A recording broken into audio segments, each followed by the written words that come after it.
Hoje é sexta-feira e, pelo simbolismo do calendário, hoje é a chamada Sexta-feira da Paixão, o dia em que muitos se colocam em silêncio, em reflexão, quase como se estivessem vivendo um luto, o luto pela morte de Cristo. Mas deixa eu te lembrar de algo muito importante. Antes de ir para a cruz, Jesus já havia dito aos seus discípulos o que aconteceria. Em João 16:20, ele disse: "Vocês chorarão e se lamentarão, mas a tristeza de vocês se transformará em alegria." Depois, em João 11:25, Jesus declarou: "Eu sou a ressurreição e a vida, e aquele que crê em mim, ainda que morra, viverá."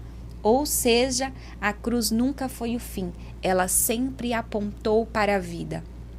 Como cristãos, precisamos entender que esses dias são símbolos, são convites à reflexão, mas não são um chamado para o luto, porque Jesus não permaneceu na cruz, ele não permaneceu morto. Se você ainda não me conhece, eu me chamo Elianai Moriá.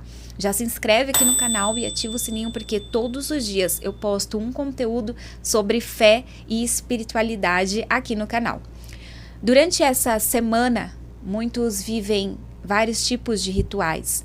Hoje, sexta-feira, se recolhem, amanhã, sábado, muitos relembram a traição com tradições como malhar o Judas, mas nós não vivemos guiados por rituais, nós vivemos guiados pela verdade.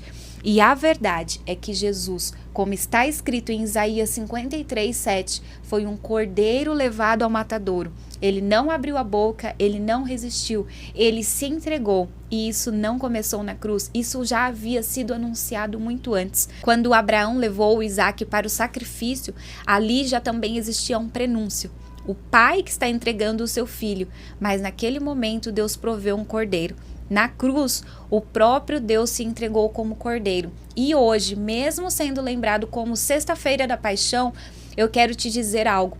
Jesus morreu como um cordeiro, mas ao terceiro dia, ele ressuscitou como um leão, o leão da tribo de Judá. E é isso que muda toda a perspectiva, porque não estamos falando de derrota, estamos falando de vitória. Nós não estamos falando de morte, nós estamos falando de vida.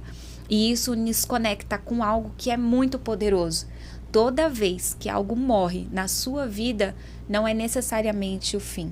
Às vezes, é Deus te fazendo um convite a experimentar o sobrenatural. Porque sempre que algo morre, Deus está prestes a se revelar. E a questão é, como você reage diante disso? No dia a dia, isso pode aparecer de muitas formas.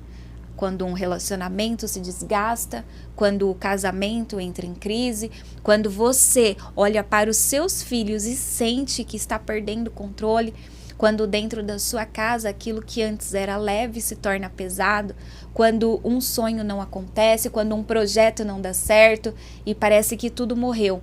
Mas deixa eu te dizer uma coisa, Deus não precisa que ainda haja vida para trazer vida, ele só precisa da sua fé.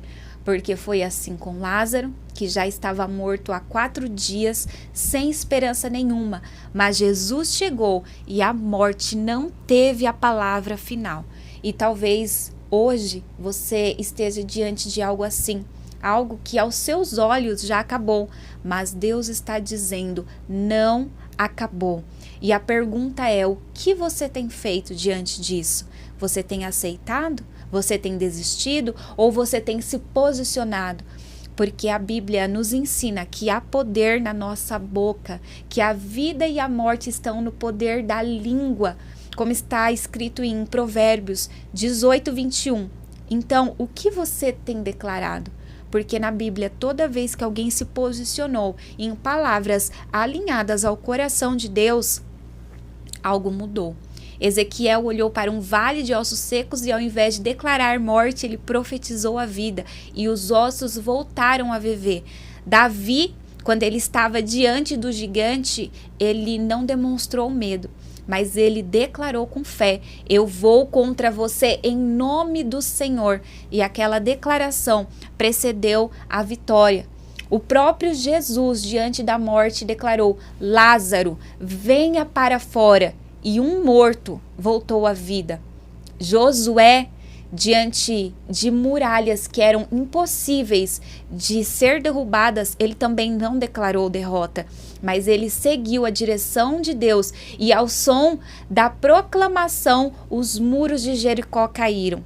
E a mulher do fluxo de sangue também, como fala em Marcos 5:28, declarou dentro de si: se eu tão somente tocar as vestes de Jesus, eu ficarei curada. E aquela declaração de fé abriu o caminho para o milagre. Você percebe o que acontece em todos esses exemplos? Não eram palavras, eram declarações cheias de fé, alinhadas com o céu e que mudaram realidades. Então a pergunta continua para você. O que você tem feito sobre a sua vida? Você tem declarado morte ou você tem liberado palavras de vida? Porque aquilo que você declara, você também fortalece. E aquilo que você fortalece, cresce. Hoje, nesse dia, eu quero te chamar para uma decisão.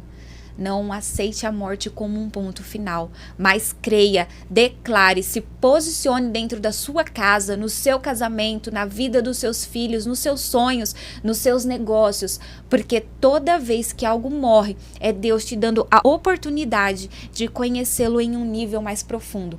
No domingo, muitos vão celebrar com chocolates, com ovos de Páscoa, com decorações de coelho, e não tem problema nenhum nisso. Existe um sistema que se criou, que movimenta esse mercado de forma financeira, cultural, e tá tudo bem.